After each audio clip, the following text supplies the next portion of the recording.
Ora bom, boa tarde. Agora que nos encontramos a entrar na fase decisiva da Semana da Páscoa, eu queria dirigir umas palavras aos portugueses, aliás, apoiando e na sequência das palavras que o Governo tem dirigido e, sobretudo, o Sr. Primeiro-Ministro, ontem e hoje, e com o mesmo objetivo.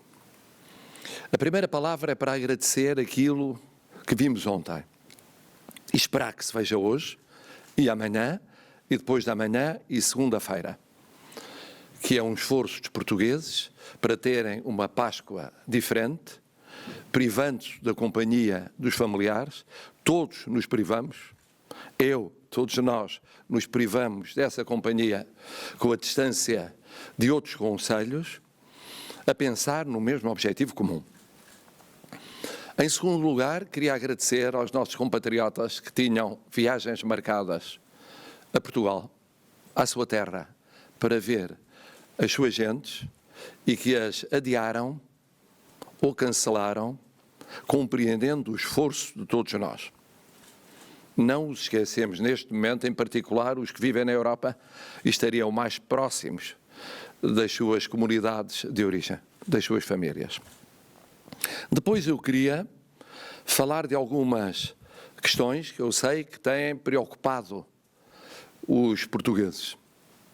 A primeira delas era como vai terminar este ano escolar.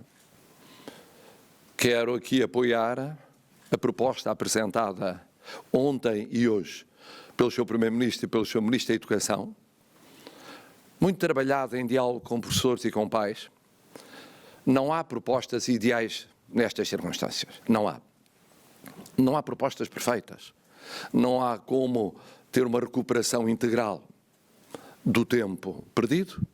Não há como evitar desigualdades entre crianças e entre famílias.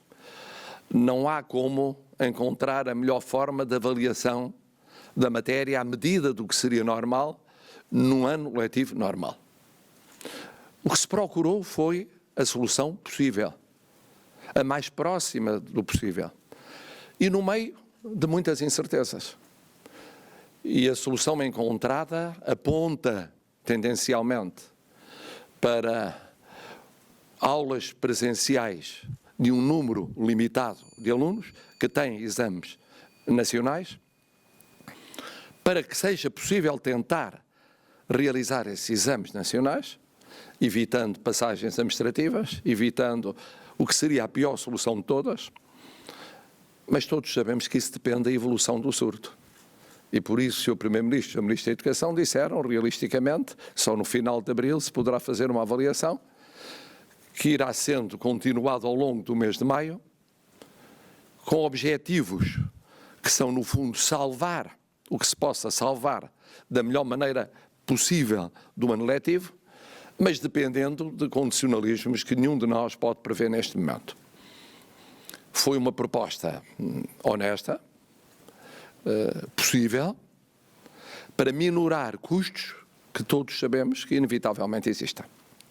Outra preocupação dos portugueses tem a ver com notícias relacionadas com a lei aprovada no Parlamento, que eu ontem mesmo promulguei para ultrapassar dúvidas e especulações, que foram algumas e que importa esclarecer.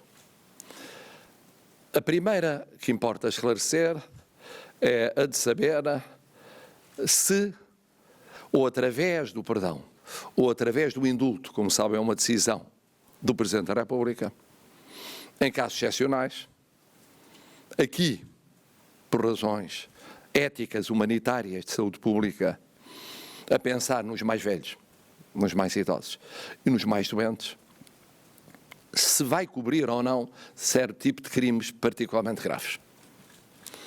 Eu queria esclarecer que não vai cobrir. Não cobra homicídios, não cobra crimes sexuais de toda a natureza, crimes contra pessoas, abuso de menores, violência doméstica, violência contra a mulher,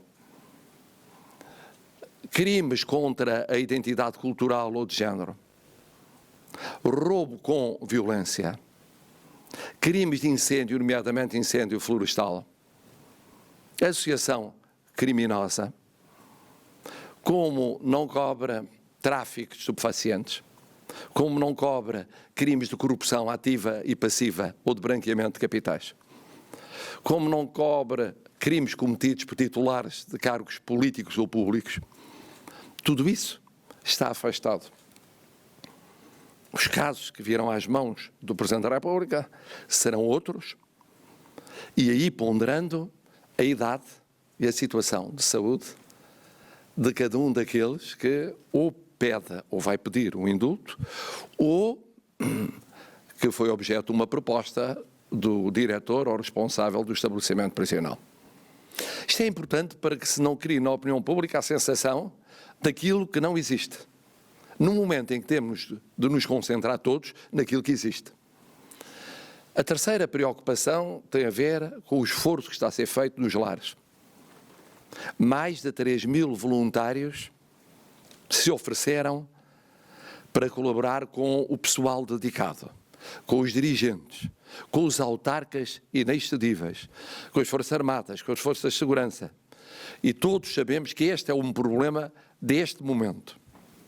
Detectar, testar, despistar, enfrentar uma situação que está, no fundo, presente no tecido social de todo o país.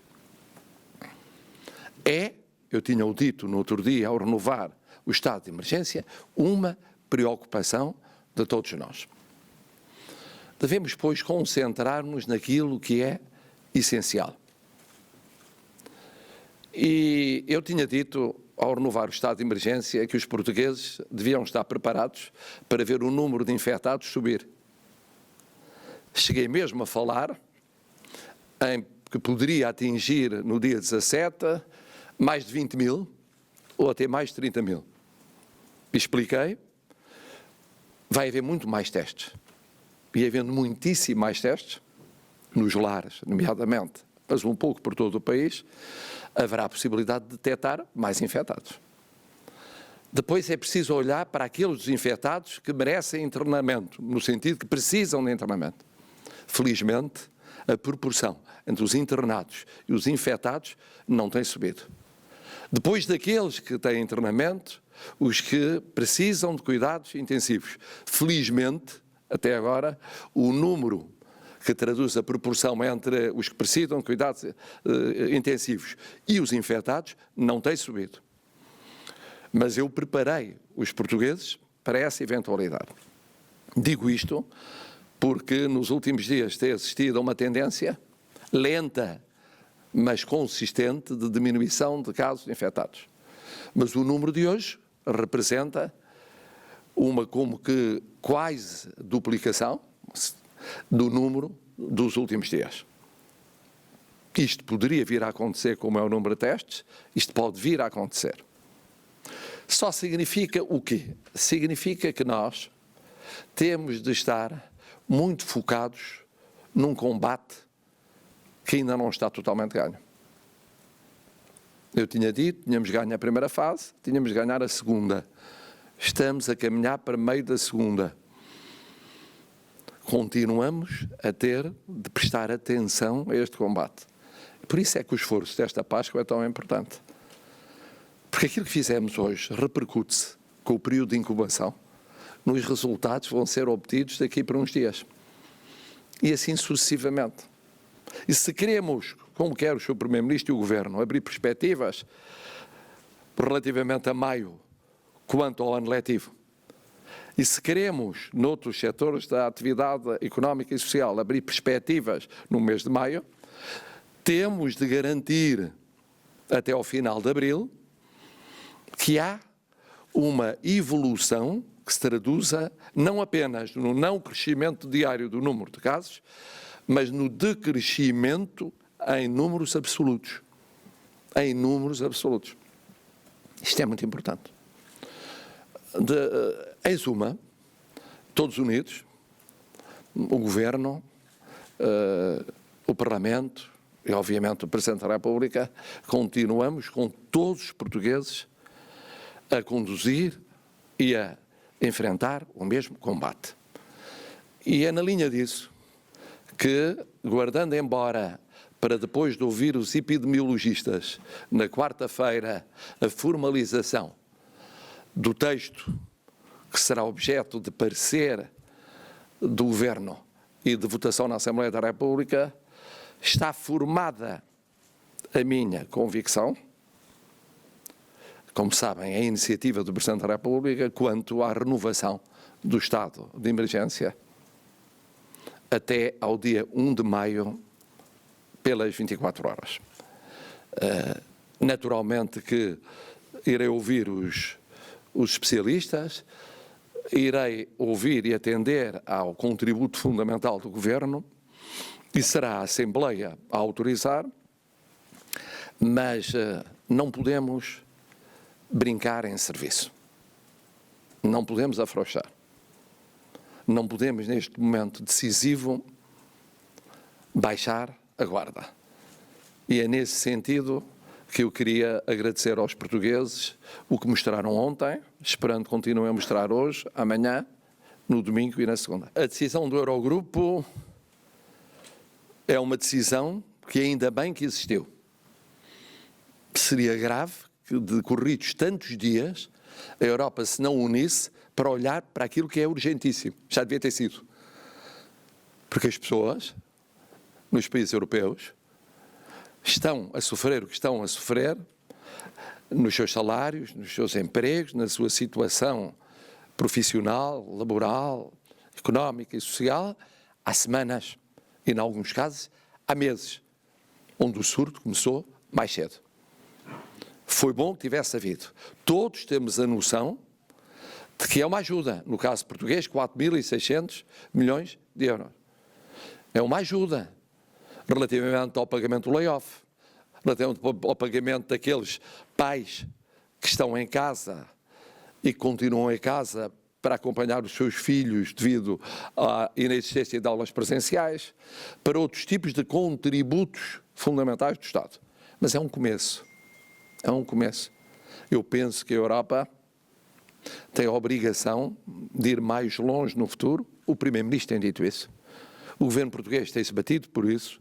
Ir mais longe. Fez isto, que é curto, antes de ter feito, não ter feito, mas tem de olhar com mais atenção, para além da situação sanitária de emergência imediata, para aquilo que é a reconstrução europeia.